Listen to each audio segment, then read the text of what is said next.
Hello मेरे प्रिय साथियों, आप सब कैसे हैं। आशा करता हूं जहां भी होंगे स्वस्थ होंगे और मस्त भी होंगे। मैं हूं राजेंद्र और आपका अपना चैनल आरपीजीएस रिसर्च में स्वागत करता हूं। साथियों, आज हम लोग यूपी ट्रिपल एससी पेट से संबंधित भारतीय भूगोल के एक महत्वपूर्ण चैप्टर भारत की नदियों पर चर्चा करेंगे।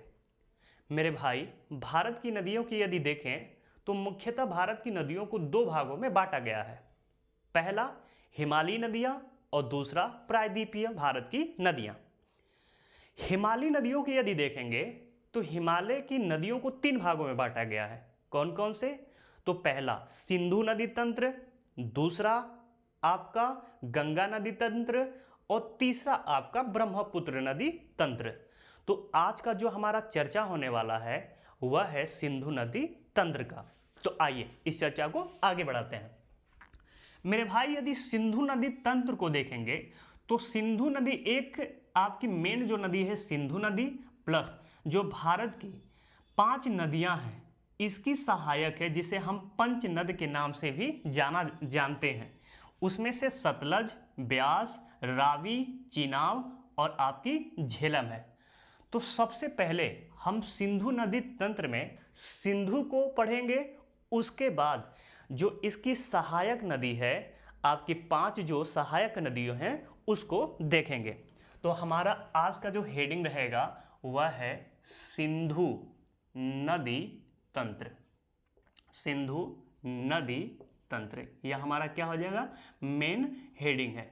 अब इस हेडिंग के अतिरिक्त हम लोग 6 नदियों को पढ़ेंगे। पहला सिंधु, उसके बाद झेलम, चिनाब, रावी और ब्यास और सतलज। तो पहला हमारा जो नदी पढ़ना है हमें वह है सिंधु नदी। सिंधु नदी, आइए पहले इसको देख लेते हैं कि इसकी क्या आपके पेट के सिलेबस में पूछा जा सकता है, क्या महत्वपूर्ण पॉइंट है, उसके बाद लिख लेते हैं। मेरे साथियों, यदि हम बात करें सिंधु नदी निकलती कहाँ से है तो तिब्बत के बोखरचू से निकलती है। बोखरचू आपका तिब्बत में पड़ता है, वहां से यह निकलती है। इसे तिब्बत में सिंगी खम्बान या शेरमुख कहा जाता है।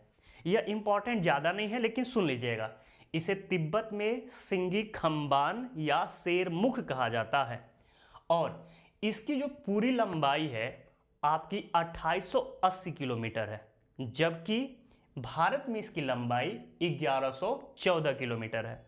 क्योंकि यह तिब्बत से निकल के भारत से फिर पाकिस्तान में चली जाती है। तो इसकी पूरा लंबाई 2880 किलोमीटर है, जबकि भारत में इसकी लंबाई 1114 किलोमीटर है। मेरे साथियों, यदि नेक्स्ट बात करें तो यह भारत में दमचौक नामक स्थान से भारत में प्रवेश करती है और चिल्लास नामक स्थान से यह पाकिस्तान में प्रवेश करती है। मतलब भारत में दमचौक नामक स्थान में भारत में प्रवेश करती है और इसका अंत कहाँ होता है, चिल्लास नामक स्थान पे पाकिस्तान में प्रवेश करती है। जब यह प्रवेश करती है तो यह भारत के सिर्फ एक केंद्र शासित प्रदेश लद्दाख में प्रवाहित होती है।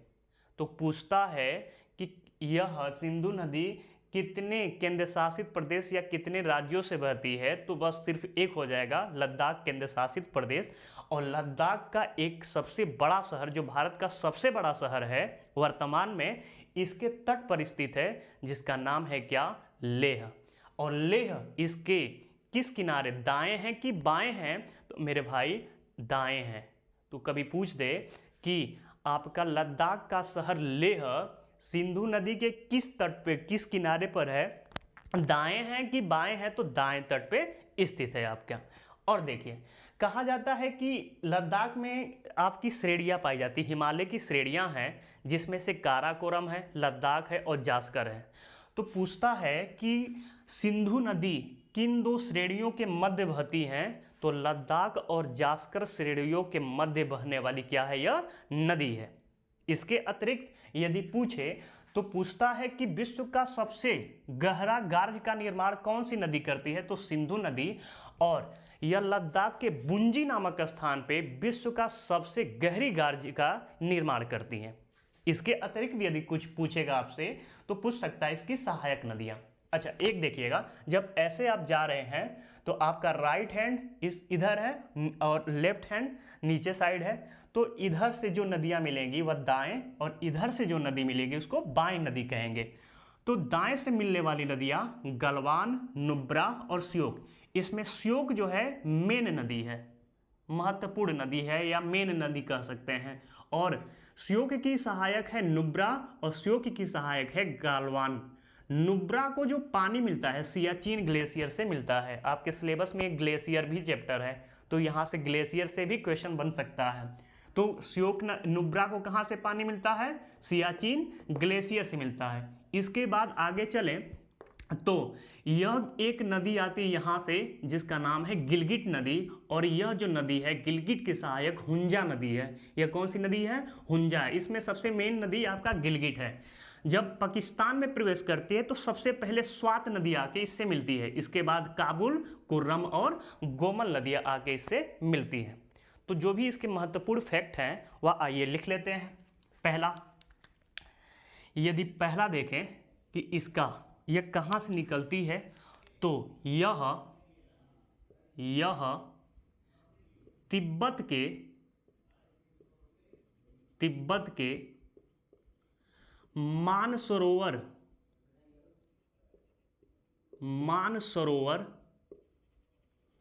झील के निकट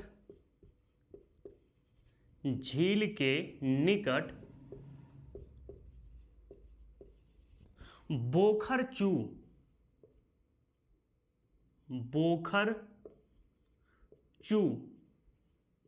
से निकलती है।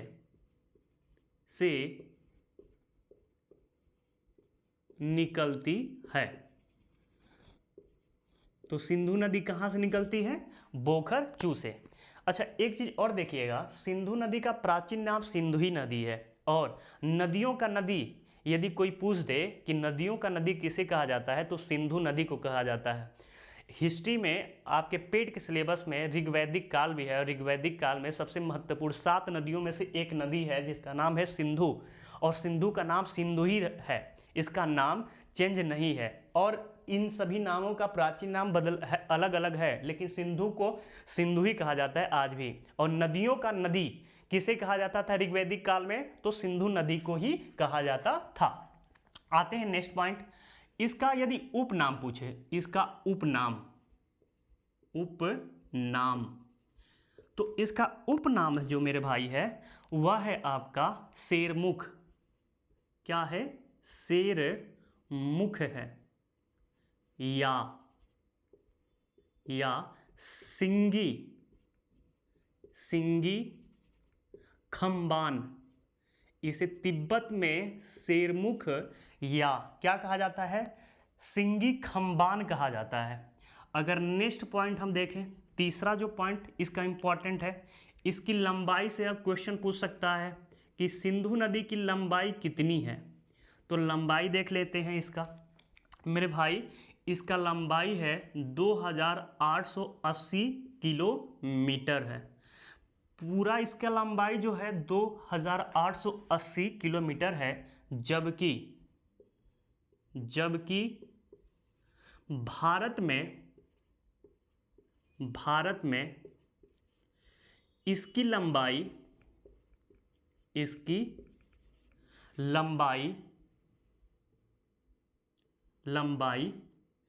1114 किलोमीटर 1114 किलोमीटर है, जो केंद्र शासित प्रदेश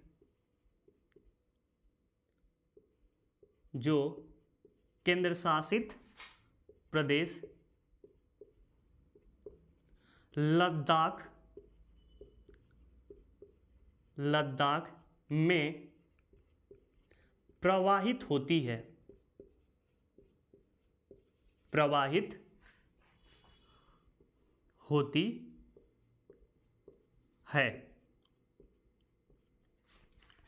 तो अगर कोई पूछे कि सिंधु नदी की लंबाई कितनी है तो 2880 किलोमीटर है। भारत में कितनी प्रवाहित होती है? तो 1114 किलोमीटर। कहाँ प्रवाहित होती है? तो केंद्र शासित प्रदेश लद्दाख में प्रवाहित होती है। अगर नेक्स्ट इससे इंपॉर्टेंट क्वेश्चन और पूछा जा सकता है तो क्या बन सकता है, तो नेक्स्ट देखते हैं कि इसका सबसे इंपॉर्टेंट क्वेश्चन क्या बनता है। तो पूछेगा कि सिंधु नदी किन दो श्रेणियों के मध्य बहती है, तो जास्कर और लद्दाख, यह भी लिख लेते हैं। सिंधु नदी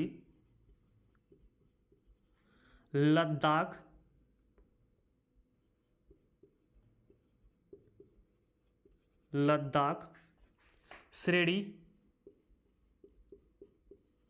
और जास्कर श्रेणी के मध्य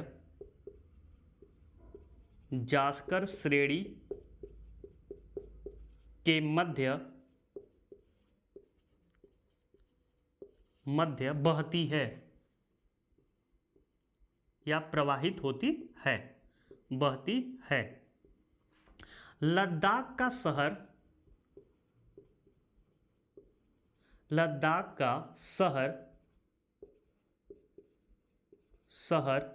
लेह, लद्दाख का शहर लेह इसके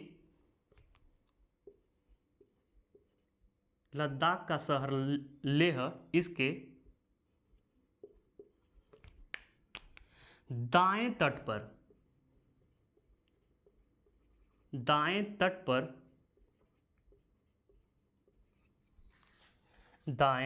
पर स्थित है,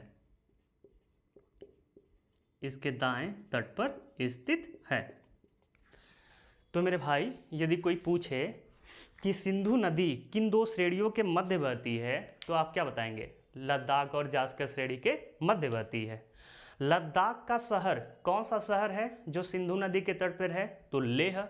और किधर है? दाएं है कि बाएं है? तो दाएं तट पर आपका स्थित है। मैं एक पॉइंट और लिखवाऊंगा, यह इंपॉर्टेंट हो सकता है क्योंकि आपके सिलेबस में घाटी भी दिया है। तो यह सिंधु जो नदी है आपके बुंजी नामक स्थान पे विश्व का सबसे गहरा गार्ज का निर्माण करती है। अर्थात यह जब चलती है तो इतना पर्वतों को काट छाड़ दी है, इतना गहरा कर दी है। और जब नदी समुद्र का स्तर जब नदी समुद्र का स्तर प्राप्त करने के लिए जब पर्वतों को काटती है तो एक गहरा नुमा आकृति का निर्माण करती है, उसी को हम क्या कहते हैं? गार्ज कहते हैं। तो विश्व का सबसे गहरा गार्ज का निर्माण कौन करती है? सिंधु नदी। लिख लेते हैं इसको भी, 5वां पॉइंट हो जाएगा आपका। सिंधु नदी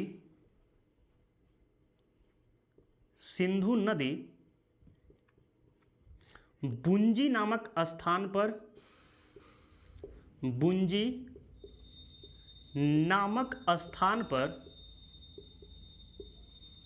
पर विश्व का सबसे गहरा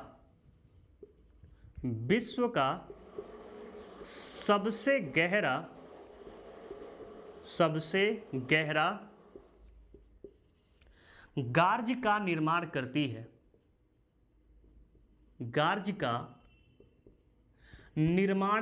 है, निर्माण करती है। इसके अतिरिक्त आपका क्वेश्चन यदि पूछेगा, ये पूछने का तो कभी आपके एसएससी पेड में इतना तो डीप नहीं जाएगा, लेकिन पूछ सकता है कि इसकी सहायक नदियाँ कौन कौन सी है। तो आप दाएं और बाएं करके लिख सकते हैं। मैं बता दे रहा हूँ कि यह इधर से आपका क्या हो जाएगा? दाएं, और जो इधर से ऐसी नदियाँ मिलेगी वह बाएं। तो दाएं से मिलने वाली नदियों में श्योक नदी आ जाएगी। लिख सकते हैं कि सिंधु नदी की दाईं सहायिका हैं। इसके बाद श्योक नदी, गिलगिट नदी, स्वात नदी, काबुल नदी, कुर्रम नदी और गोमल नदी। जबकि इसकी बाईं सहायिका कौन कौन सी है? एक तो देखेंगे यहाँ पे जास्कर नदी है, जास्कर श्रेणी भी है और जास्कर नदी भी है। और यहाँ पे एक पाकिस्तान में देखेंगे तो सोहन नदी है। इसके अतिरिक्त आपकी जो पंचनद हैं, पंचनद का मतलब 5 नदियाँ जो हैं, मतलब जिसमें झेलम, चिनाब, रावी, ब्यास और सतलज, यह भी किधर से जाके मिलती हैं? बाईं से जाकर सिंधु नदी में मिलती हैं। तो अगर बाई पूछे तो पंचनद प्लस जास्कर और सोहन नदी, दाई पूछे तो आपका श्योक हो जाएगा, गिलगिट हो जाएगा, स्वात हो जाएगा, काबुल हो जाएगा, कुर्रम हो जाएगा और गोमल हो जाएगा। यह तो कभी नहीं पूछेगा आपसे कि यह कहाँ से प्रवेश करती है, तो दमचौक नामक स्थान से भारत में प्रवेश करती है और निकलती कहाँ से है, तो चिल्लास नामक स्थान से आपकी सिंधु जो नदी है वह भारत से निकल के पाकिस्तान में चली जाती है। और जो सिंधु नदी है यह पाकिस्तान में कराची के पूर्व में डेल्टा बनाते हुए अरब सागर में क्या होती है, गिर जाती है।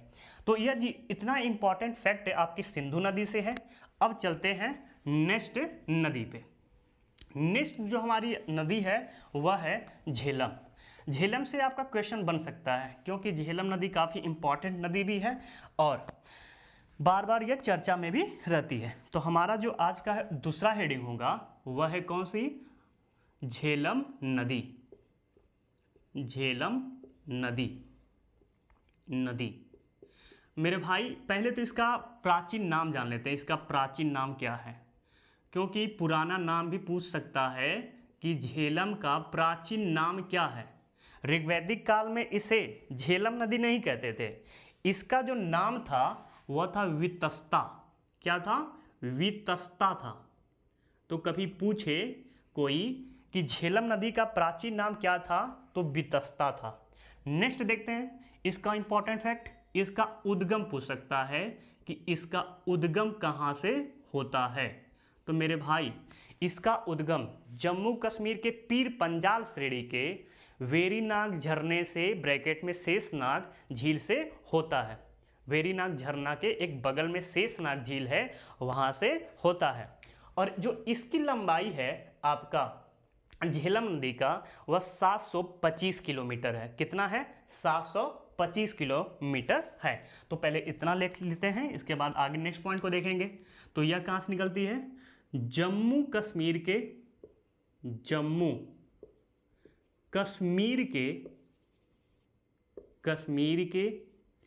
पीर पंजाल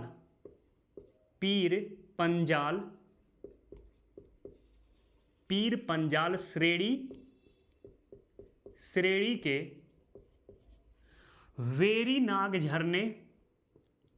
के वेरीनाग झरने ब्रैकेट में लिख लीजिएगा शेषनाग झील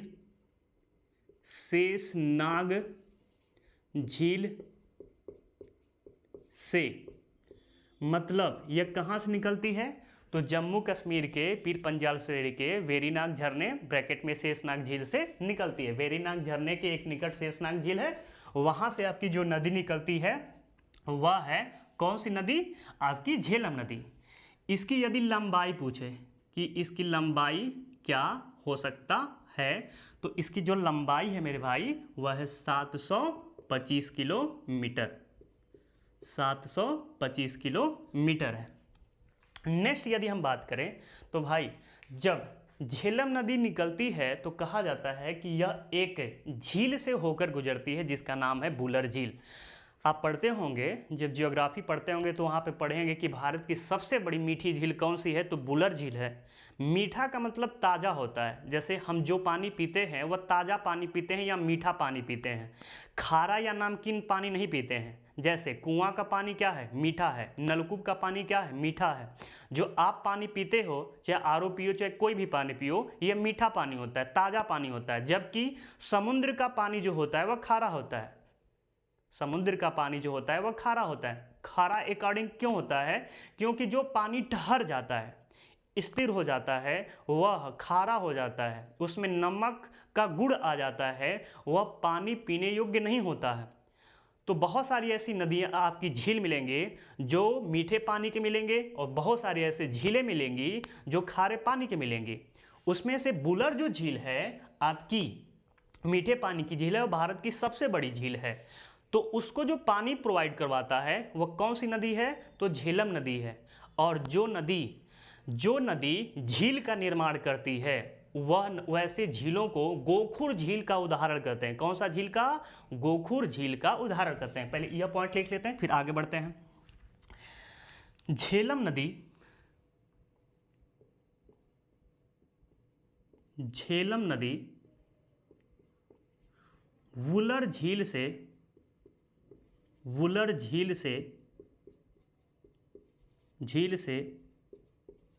होकर गुजरती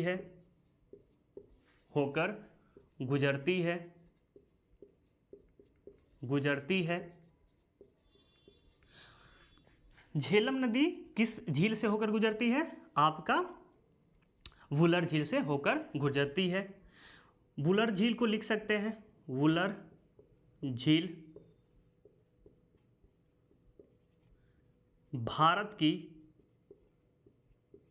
सबसे बड़ी मीठे पानी की झील, मीठे या ताज़ा कर सकते हैं, ताज़ा पानी की झील यह भी पूछा जा सकता है। और यह किसका उदाहरण है? तो यह आपका है गोखुर झील का उदाहरण है, गोखुर झील का उदाहरण है। ठीक है। नेक्स्ट मेरे भाई, यदि पूछे कि झेलम नदी, देखिए झेलम नदी तो पीर पंजाल से निकलती है और पाकिस्तान में एक जगह है जिसका नाम है झंग, या किताबों में झंग देगा या झांग देगा।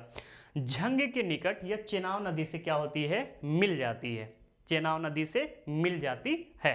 तो यह तो नहीं आपसे पूछेगा कि झेलम नदी जाके कहाँ मिलती है। यदि लिखना चाहते हैं तो लिख सकते हैं कि झेलम नदी चेनाब नदी से जाके झंग नामक स्थान पे मिल जाती है। इतना डीप नहीं पूछेगा। हाँ, लेकिन यह पूछा जा सकता है कि झेलम नदी पे कौन सा बांध बनाया गया है। तो मेरे भाई इस पे दो बांध काफ़ी इंपॉर्टेंट है जो आपके जम्मू कश्मीर में है, जबकि दो बांध ऐसे हैं जो आपके पाकिस्तान में हैं। तो हमको भारत वाला देख लेना है, पाकिस्तान वाला वैसे भी नहीं पूछेगा। तो भारत में झेलम नदी पे दो आपके बांध हैं।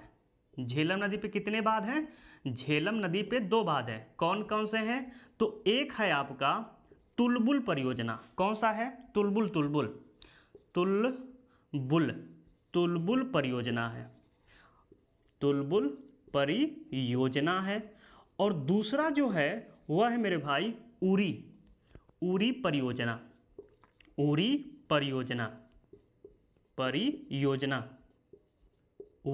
परियोजना। और तो झेलम नदी पे भारत में दो परियोजना है, तुलबुल परियोजना और उरी परियोजना। इसी को ध्यान में रखिएगा कि झेलम नदी पे कितनी परियोजना है? दो, भारत में तुलबुल और उरी। क्योंकि पाकिस्तान में दो परियोजना और है, एक मंगला बांध है, एक रसूल बैराज बांध है। वह इंपॉर्टेंट नहीं है, इतना डीप आपसे नहीं पूछेगा। जब भी पूछेगा तो भारत से ही रिलेट करके पूछेगा। तो झेलम नदी में तुलबुल और उरी परियोजना है। यह हुआ हमारा झेलम नदी से संबंधित जो फैक्ट है, जो हमारे पेट के सिलेबस में या पेट के पेपर में आ सकता है।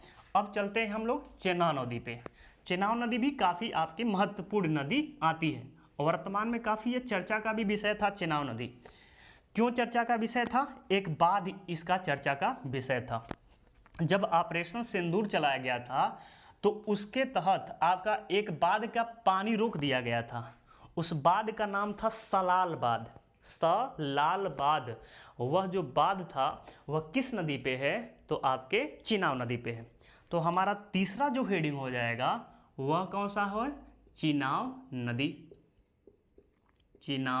नदी। मेरे भाई इसका भी प्राचीन नाम है। इसका प्राचीन नाम क्या है? तो मेरे भाई इसका जो प्राचीन नाम है वह है अस्कनी।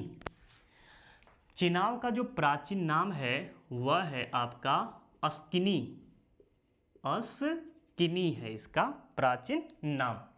इसके अतिरिक्त देखें इसका उद्गम कहाँ से होता है? चेनाब नदी का उद्गम कहाँ से होता है? आइए इस पे गौर करते हैं। चेनाब नदी, देखिए चेनाब नदी हिमाचल प्रदेश का एक दर्रा है जिसका नाम है बाड़ा लाचा ला दर्रा। वहाँ से यह दो धाराओं में निकलती है। चेनाब नदी सीधे यहीं से नहीं निकलती है, यह दो धाराओं में निकलती है। एक का नाम है चंद्र और दूसरा का नाम है भागा। तो यह जो धाराएं जो निकलती है आके दोबारा केलांग घाटी में, कहाँ पे, केलांग घाटी में मिलती हैं तांडी नामक स्थान पर, और तब इसके संयुक्त धारा को चिनाव नदी कहा जाता है। बाड़ालाचाला दर्रा से चंद्र और भागा नामक दो नदियां संगम से निकलती हैं और जाके यह केलांग घाटी में तांडी नामक स्थान पे मिलती हैं, तब इसके संयुक्त धारा को चेनाब नदी कहते हैं। आइए लिखते हैं इसको भी। यह हिमाचल प्रदेश, एचपी लिख दे रहे हैं, हिमाचल प्रदेश आप लोग लिख लीजिएगा, हिमाचल प्रदेश के बाड़ालाचाला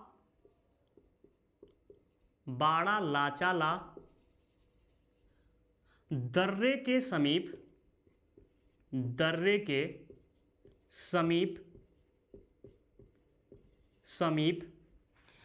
चंद्र और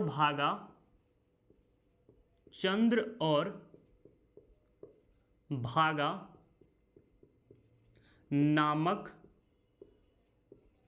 दो नदियों के संगम से निर्मित होती है,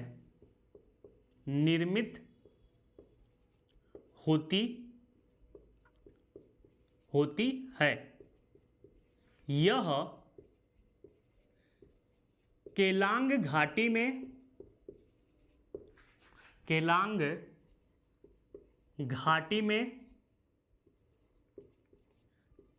तांडी नामक स्थान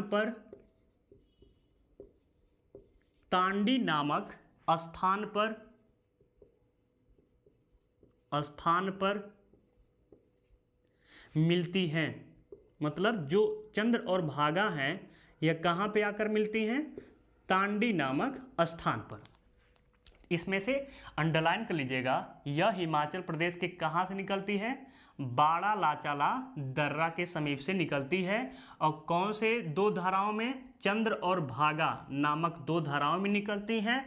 और यह केलांग घाटी कहाँ पड़ता है, हिमाचल प्रदेश में पड़ता है। और हिमाचल प्रदेश के कहाँ पे, तांडी नामक स्थान पर इस पे आके क्या होती हैं, मिल जाती हैं। नेक्स्ट देखते हैं इसकी लंबाई। इसकी लंबाई कितना है, लंबाई मेरे भाई यदि लंबाई की बात करें तो चेनाब नदी की लंबाई 1180 किलोमीटर है। इसकी लंबाई कितनी है, 1180 किलोमीटर है। यदि हम नेक्स्ट बात करें तो यह पंचनदों में सबसे बड़ी नदी है। देखिए, अगर आपसे पूछे कि सिंधु की पंचनदों में सबसे लंबी सहायक नदी कौन सी है तो सतलज हो जाएगी। जबकि बड़ी नदी पूछे तो आपका कौन सा हो जाएगा, चिनाब नदी है। इसको समझाते हैं, पहले लिख लेते हैं। यह पंचनदों में सिंधु की सबसे बड़ी सहायक नदी है। सबसे बड़ी सहायक नदी है, सहायक नदी है। अब देखिए, एक होता है लंबा और एक होता है बड़ा। नदियों में यह कन्फ्यूज़न बहुत ज़्यादा होता है, लेकिन यह ज़्यादा कोई बड़ा कन्फ्यूज़न नहीं है, बस छोटा सा कन्फ्यूज़न है। जब बड़ी की बात करें तो लंबाई और चौड़ाई और गहराई क्या किया जाता है, काउंट किया जाता है। जब बड़ी की बात करें तो लंबाई, चौड़ाई और गहराई की बात करता है। मतलब, और अब लंबाई की जब बात करें कि सबसे लंबी नदी कौन सी है तो गहराई उसमें छिपा होता है। बस लंबाई और चौड़ाई की बात करता है। मतलब चेनाब नदी लंबाई, चौड़ाई और गहराई, मतलब इसका पंच नदों में सबसे गहरी और लंबाई, चौड़ाई मतलब गहरी नदी कौन सी है तो आपका चिनाब नदी है। जब गहरी होगी तो पानी भी अधिक ले जाएगी, यह भी थोड़ा सा गौर करने वाली बात है। लेकिन उतना बड़ा कोई यह फैक्टर नहीं है। हो सकता है कि बहुत सारी नदियाँ लंबी हो, जो कई सारी नदियों को छिछला हो, वह पानी ज़्यादा ले आ दे। तो गहराई इसमें अगर बड़ी में पूछे तो लंबाई, चौड़ाई और गहराई देखा जाता है, जबकि लंबाई में यदि पूछे तो लंबाई और चौड़ाई देखा जाता है। तो यह सिंधु नदी की सबसे बड़ी सहायक जो नदी है वह कौन सी नदी है? आपकी चिनाब नदी है। नेक्स्ट आते हैं और नेक्स्ट पॉइंट देखते हैं। तो यह तो आप समझ ही गए होंगे कि बड़ी और लंबाई में क्या डिफरेंट है। अब आते हैं नेक्स्ट पॉइंट पे। इस नदी पर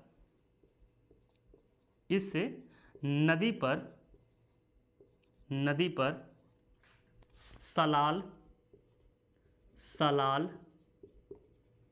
बगलिहार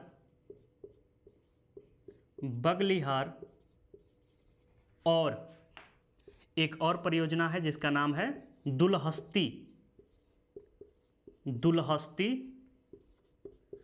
परियोजना है। यह मेरे भाई यह ज़्यादा इंपॉर्टेंट है। चेनाब नदी पे 3 परियोजना है, जिसका पहला परियोजना का नाम है सलाल, दूसरा बगलिहार और तीसरा दुलहस्ती। चिनाब नदी जब अभी हाल ही में जो भारत और पाकिस्तान के समय जो टकराव हुआ था, जो युद्ध चला था, उस समय भारत ने एक बांध का पानी रोक लिया था। उस बांध का नाम था कौन सा? सलाल। तो ये चर्चित का आपका विषय है। तो हो सकता है कि पूछ ले कि सलाल जो बांध है वह किस नदी पे बनाया गया है? तो चिनाब नदी पे बनाया गया है। ठीक है, यह इसका इंपॉर्टेंट फैक्ट था। आते हैं नेक्स्ट नदी पे। हमारा जो नेक्स्ट नदी है वह है मेरे मित्र रावी नदी। रावी नदी तो काफ़ी फेमस वह भी नदी है, और वह प्राचीन नदियों में भी ज़्यादा फेमस है, क्योंकि उसी नदी पे दशराग्य युद्ध हुआ था। आर्य और अनार्य के बीच में 10 राजाओं के मध्य युद्ध हुआ था। एक तरफ आर्य थे और दूसरे तरफ अनार्य थे। और किस नदी पे हुआ? तो पौरुषणी। मतलब रावी का जो प्राचीन नाम है वह क्या है? पौरुषणी नदी है। यह भी इंपॉर्टेंट है। यह हमारी जो नदी है कौथी हो जाएगी? आपकी चौथी रावी नदी। तो इसका प्राचीन नाम क्या है? पहले ये लिख लेते हैं। प्राचीन नाम मेरे भाई, इसका जो प्राचीन नाम है वह है पौरुषणी नदी। और इसी नदी पे क्या हुआ था? कौन सा युद्ध हुआ था? दशराग्य युद्ध हुआ था। 10 राजाओं के मध्य में युद्ध हुआ था। जब आप ऋग्वेद पढ़ेंगे तो उसमें आपको यह जिक्र मिलेगा कि दशराग्य युद्ध का चर्चा किस मंडल में मिलता है? तो 7वें मंडल में मिलता है। और दशराग्य युद्ध किस नदी पे हुआ था? तो रावी नदी पे तट पे हुआ था, आर्य और अनार्य के मध्य। नेक्स्ट पॉइंट अगर इसकी बात करें तो रावी नदी का उद्गम स्थल जो है वह कहा जाता है कि हिमाचल प्रदेश के रोहतांग दर्रे से होता है। हिमाचल प्रदेश के रोहतांग दर्रे से होता है। और ये कहा जाता है कि हिमाचल प्रदेश में यह धौलाधार और पीर पंजाल, जम्मू कश्मीर में पीर पंजाल श्रेणी है और हिमाचल प्रदेश में धौलाधर श्रेणी है। तो पीर पंजाल और धौलाधर श्रेणी के मध्य यह बहती है और जाके यह चिनाब नदी में सराय सिंधु, पाकिस्तान के सराय सिंधु क्षेत्र में यह मिल जाती है। यह इसका इंपॉर्टेंट फैक्ट है। तो यह थोड़ा सा लिखना पड़ेगा, क्योंकि कभी पूछा जा सकता है कि रावी नदी किन श्रेणियों के मध्य बहती है। तो इसका पहले उद्गम लिख लेते हैं, उसी में लिखेंगे उद्गम। हमारा नेक्स्ट जो हेडिंग होगा वह क्या होगा? उद्गम। कहाँ से इसका उद्गम होता है? तो हिमाचल प्रदेश के रोहतांग दर्रे से रोहतांग दर्रे से होता है। नेक्स्ट यदि हम पॉइंट देखें तो नेक्स्ट पॉइंट क्या होगा? यह पीर पंजाल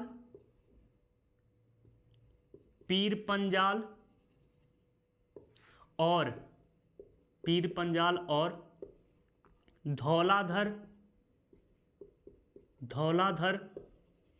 श्रेणी के मध्य मध्य बहते हुए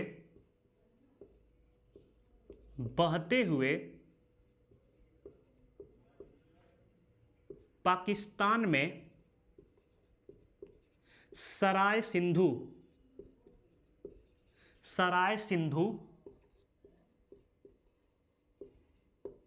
क्षेत्र में चेनाब नदी से मिल जाती है। चेनाब नदी से मिल जाती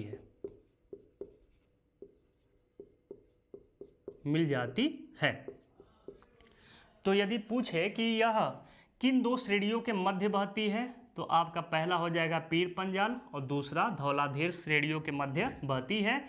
और पाकिस्तान में कहाँ पे, सराय सिंधु क्षेत्र में यह चेनाब नदी से मिल जाती है।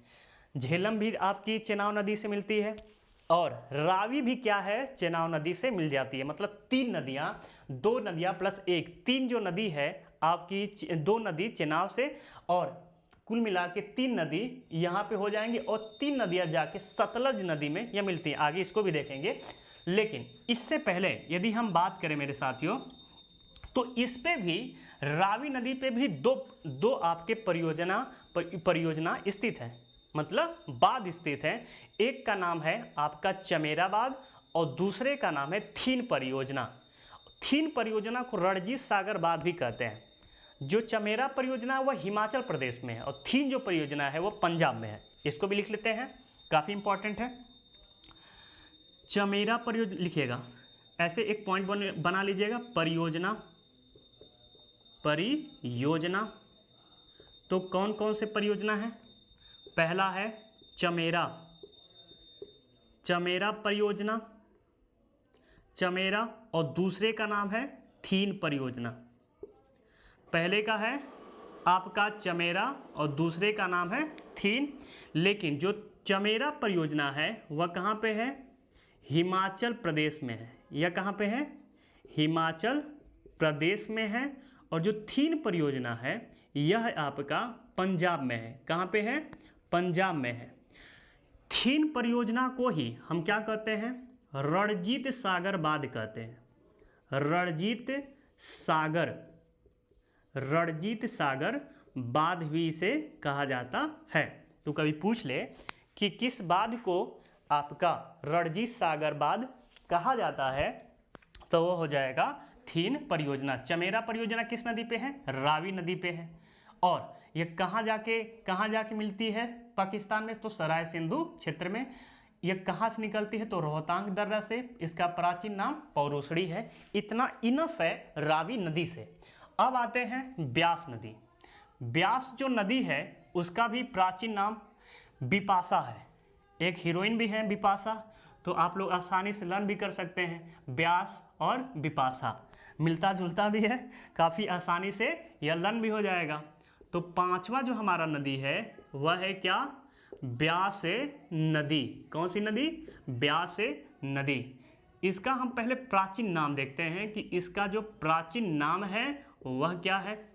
प्राचीन इसका नाम है विपाशा। क्या नाम है मेरे भाई, विपाशा।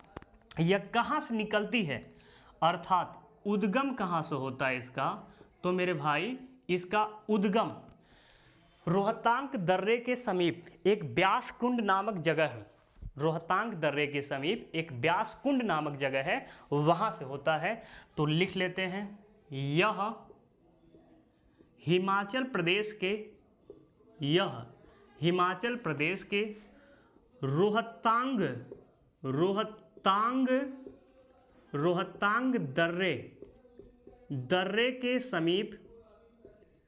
रोहतांग दर्रे के समीप ब्यास कुंड, कहाँ से, ब्यास कुंड से निकलती है। कहाँ से निकलती है, तो मेरे भाई यह ब्यास कुंड से निकलती है। और कहाँ ब्यास कुंड है, तो रोहतांग दर्रे। और रोहतांग दर्रा कहाँ है, तो हिमाचल प्रदेश। यह है इसका एक महत्वपूर्ण फैक्टर आपका उद्गम से। अच्छा, इसकी जो लंबाई है, इसकी जो लंबाई है वो देख लेते हैं। शायद मैं आपका रावी नदी का लंबाई भूल गए हैं, तो इसका भी 725 है, वह देख लीजिएगा। 724 कहीं डेटा देता है, कहीं 725 देता है, उसको देखकर आप लोग लिख लीजिएगा। तो लंबाई इसकी जो है वह है मेरा भाई 470 किलोमीटर। कितना किलोमीटर है? 470 किलोमीटर इसकी लंबाई है। और मेरे भाई यदि हम बात करें, यह हिमाचल प्रदेश के कुल्लू घाटी में प्रवाहित होती है। कहाँ पे? कुल्लू घाटी में प्रवाहित होती है और धौलाधर श्रेणी को दो भागों में काटती है, काती और लारगी में काटती है, एक महाखंड का निर्माण करती है। सुन लीजिएगा, आपकी ब्यास नदी कुल्लू घाटी में बहती है और धौलाधर श्रेणी को काती और लारगी में बांटती है तथा एक महाखंड का भी निर्माण करती है। इसको लिख लेते हैं।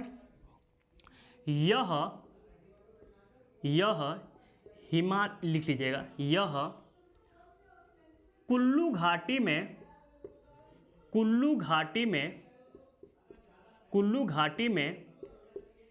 प्रवाहित होती है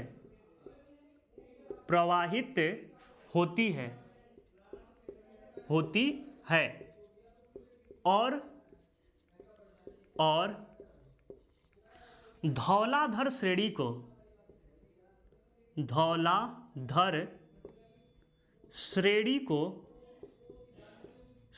को काती और लारगी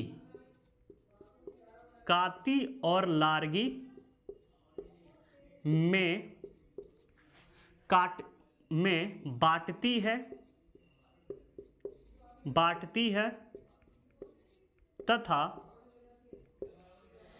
एक महाखंड का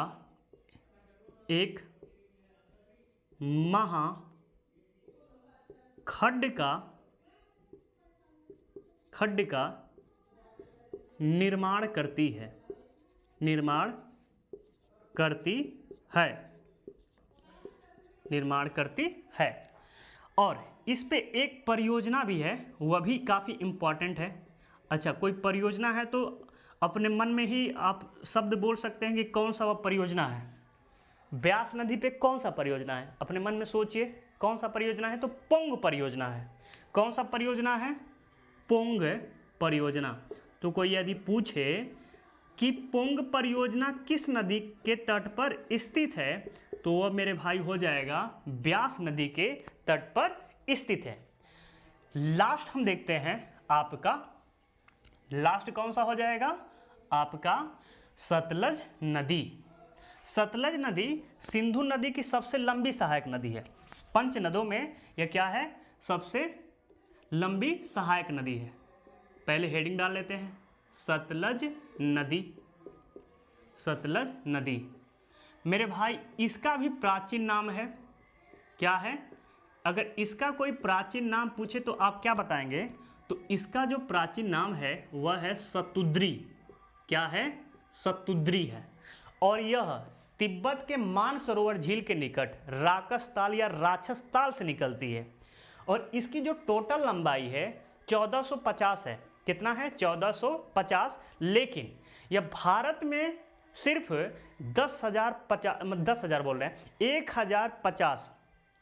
1050 किलोमीटर में प्रवाहित होती है। 1450 इसका पूरा है, जबकि भारत में 1050 किलोमीटर में प्रवाहित होती है। ठीक है। और यहाँ पे हिमाचल प्रदेश में एक दर्रा है जिसका नाम है सीप किला दर्रा। उसी दर्रे से यह भारत में प्रवेश करती है। हिमाचल प्रदेश में जब आती है तो इस पर एक परियोजना है जिसका नाम है नाथपा झाकरी परियोजना। और हिमाचल प्रदेश और पंजाब के बॉर्डर पे इस पे एक और परियोजना है जिसका नाम है आपका नांगल भाखड़ा और नांगल बाद, जो भारत की सबसे बड़ी बहुउद्देशीय परियोजना है। यदि कोई पूछे कि भारत की सबसे बड़ी बहुउद्देशीय परियोजना कौन सी है, तो वह हो जाएगा हमारा क्या? भाखड़ा और नांगल परियोजना, जो किस नदी पे है? सतलज नदी पे है।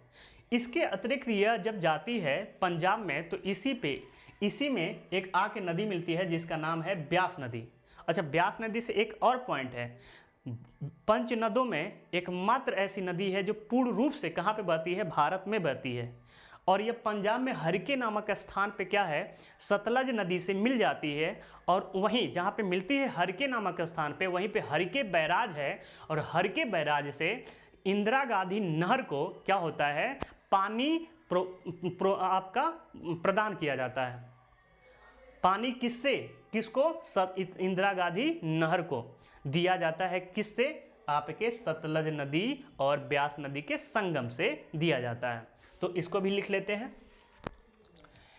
प्राचीन सतलज नदी का प्राचीन नाम क्या है आपका, शतुद्री। अच्छा, नेक्स्ट देखते हैं उद्गम। मेरे भाई इसका जो उद्गम है वह कहाँ पे है, तिब्बत। तिब्बत के मानसरोवर झील, मानसरोवर झील के निकट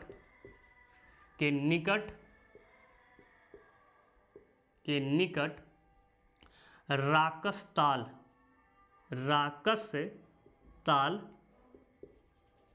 से होता है।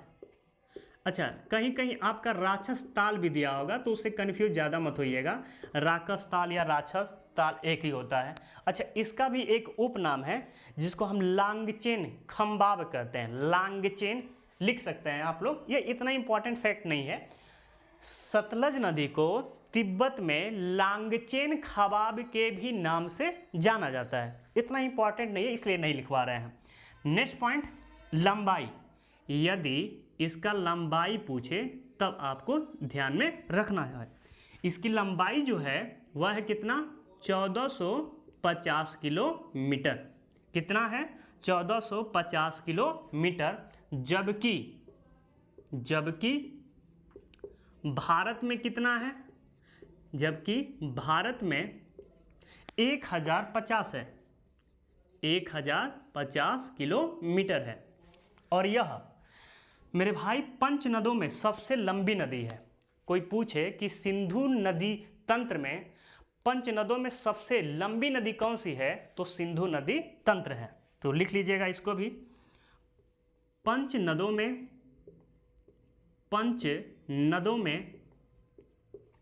सिंधु नदी की सबसे लंबी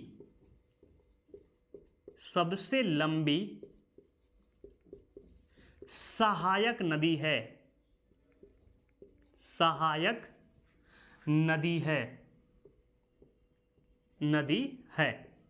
यह भी इंपॉर्टेंट फैक्ट है। इसके अतिरिक्त यदि पूछे कि यह कहां से प्रवेश करती है, तो वह जाएगा सीप किला दर्रा। भारत में कहां प्रवेश करती है, सीप किला दर्रा से। हिमाचल प्रदेश, भारत के हिमाचल प्रदेश राज्य में सीप किला दर्रा से प्रवेश करती है। और हिमाचल प्रदेश में इस पे कौन सा बांध है, नाथपा झाकरी है, तो वह लिख लेते हैं। यह भारत में हिमाचल प्रदेश के सीप किला दर्रे से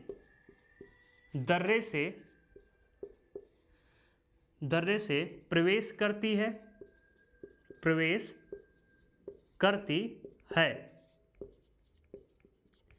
इस पर हिमाचल प्रदेश में, एचपी का मतलब हिमाचल प्रदेश आप लोग लिख सकते हैं, हिमाचल प्रदेश। इस पर हिमाचल प्रदेश में नाथपा झाकरी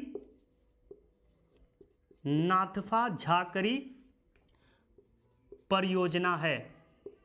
कौन सा परियोजना है, नाथपा झाकरी परियोजना है। तो पूछे कोई कि नाथपा झाकरी परियोजना किस नदी पे है, तो वह हो जाएगा सतलज नदी पे। इसके अतिरिक्त हिमाचल प्रदेश और आपके पंजाब की सीमा पे कौन सा बांध है, भाखड़ा और नांगल, तो यह भी लिख लेते हैं। काफ़ी इंपॉर्टेंट फैक्ट है यह आपका, लिखिएगा। हिमाचल प्रदेश और हिमाचल प्रदेश और पंजाब की सीमा पर, पंजाब की सीमा पर, सीमा पर भाखड़ा, भाखड़ा और नांगल, भाखड़ा और नांगल, नांगल परियोजना है, परियोजना है। अच्छा, एक पॉइंट आप लोग खुद से लिख सकते हैं, इतना मैं लिखवा दिया हूं, इतना आप लोग के लिए इनफ है कि हिमाचल प्रदेश और पंजाब की सीमा पे कौन सा परियोजना है, भाखड़ा और नांगल। देखिए यह जो परियोजना है मेरे भाई, यह एक ही परियोजना के दो हिस्से हैं, मतलब परियोजना एक है लेकिन बाद दो है, एक है भाखड़ा, दूसरा है नांगल। एक है पंजाब और हिमाचल प्रदेश की सीमा पर और एक है 10 किलोमीटर दूर है। नांगल 10 किलोमीटर दूर पंजाब में स्थित है, इसलिए बनाया गया है कि एक बांध टूटे तो दूसरा बांध उसकी पानी को रोक सके। और यह भारत की सबसे बड़ी बहुउद्देशीय परियोजना है। यह पॉइंट खुद से आप लोग लिख लीजिएगा कि भारत की सबसे बड़ी बहुउद्देशीय परियोजना कोई है तो कौन सा है, भाखड़ा नांगल परियोजना। और यह जो परियोजना का शुरुआत जो किया था बहुउद्देशीय परियोजना, यह आपके पंडित जवाहरलाल नेहरू जी ने किया था। और एक उन्होंने कथन कहा था, परियोजना को भारत का मंदिर कहा है। तो कभी आ जाए कि किस से महापुरुष ने भारत के बांधों को आपके भारत का मंदिर कहा था परियोजनाओं को, तो वह कौन से हो जाएंगे, कौन से प्रधानमंत्री, तो पंडित जवाहरलाल नेहरू हो जाएंगे। तो हिमाचल प्रदेश और पंजाब की सीमा पर भाखड़ा और नांगल बांध है। अच्छा, एक पॉइंट और इसका देखिएगा, भाखड़ा नदी की जब पानी रुकता है तो इसकी जलाशय हिमाचल प्रदेश में आ जाती है और हिमाचल प्रदेश में इसकी जलाशय को गोविंद सागर जलाशय कहते हैं। कौन सी जलाशय, गोविंद सागर जलाशय। तो लिख लीजिएगा, परियोजना है और इसकी जलाशय को, इसकी जलाशय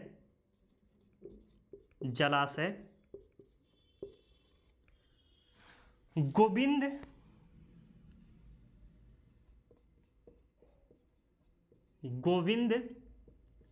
सागर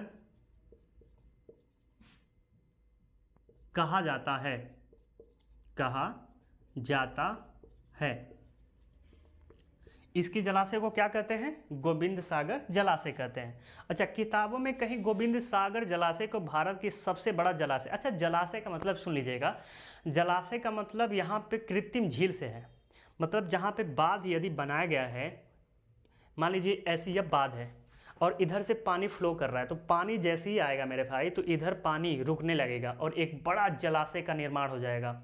झील का भी वही होता है, चारों तरफ से घिरा होता है, एक तरफ से पानी हो सकता है आने वाला हो, तो एक बड़ा सा एरिया जो घिरा हुआ है उसको जलाशय कह सकते हैं, या मनुष्य के द्वारा वह घेरा गया है तो उसको कृत्रिम झील, या प्राकृतिक के द्वारा घेरा गया है तो उसको प्राकृतिक झील कहते हैं।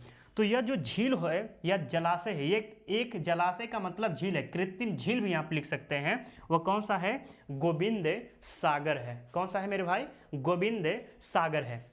इसके अतिरिक्त यदि आपसे क्वेश्चन पूछे तो देखिए, ब्यास नदी पंजाब की हरिके नामक स्थान पे आके मिलती है। तो लिख लीजिएगा, ब्यास नदी सतलज नदी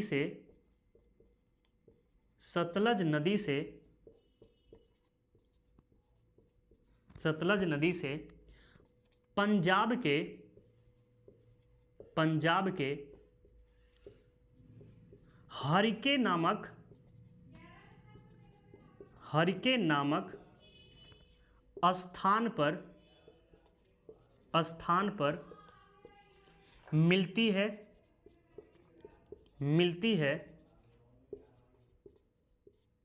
यहाँ से इंदिरा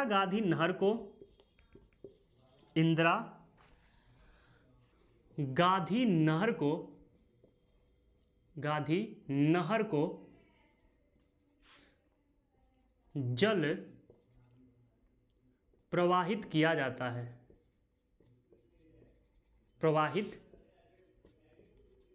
किया जाता है।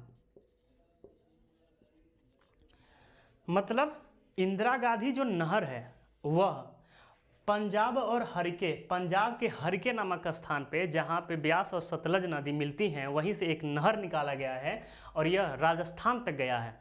भारत की सबसे लंबी जो नहर है वह कौन सी है? इंदिरा गांधी नहर। और यह नहर कहाँ से है? पंजाब के हरिके नामक स्थान से निकाला गया है। और जिसको पानी कौन सी दो नदियाँ प्रोवाइड करवाती हैं? एक है सतलज और दूसरा है आपकी ब्यास नदी। देखिए, इसके अतिरिक्त ये खुद से आप लोग देख सकते हैं, लिख सकते हैं आप। इसके अतिरिक्त जब आपका आपकी जो सतलज नदी जब जाती है तो उच्च शरीफ में जाकर यह जो चेनाब नदी है, उच्च शरीफ में जाकर यह चेनाब, झेलम और रावी नदी आके मिल जाती हैं।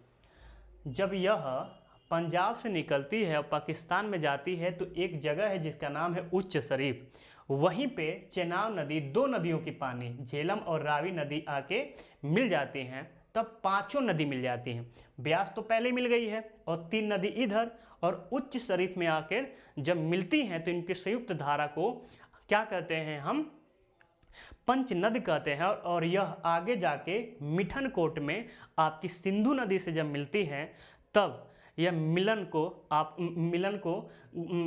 जाती हैं और यहाँ से पांचों छह नदियाँ मिलकर जाके अरब सागर में गिर जाती हैं। तो इतना लिख लेते हैं। बहुत ज़्यादा गर्मी है क्योंकि फ़ैन बंद करके ही चलाना पड़ता है क्योंकि उसका आवाज़ आने लगेगा, इसलिए थोड़ा सा गर्मी है, इसलिए दिमाग भी आपका काम करना बंद कर दिया है थोड़ा सा। नेक्स्ट देखते हैं। कोई बात नहीं, पेड़ तो निकालना है, तो पढ़ना तो पड़ेगा ही। ठीक है, तो आइए इसको देखते हैं। सतलज नदी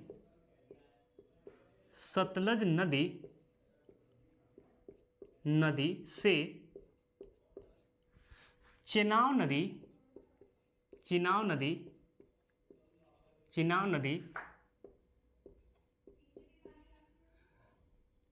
दो नदियों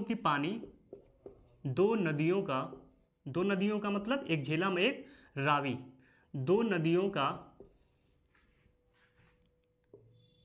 जल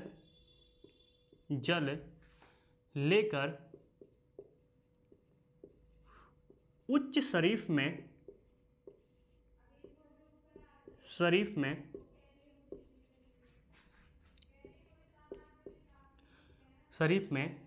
मिलती हैं,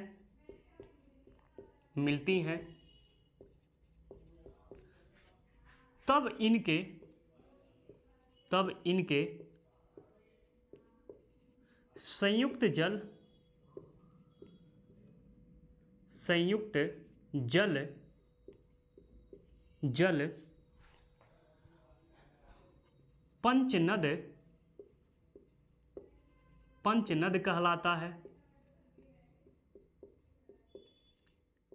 पंचनद कहलाता है। यह आगे चलकर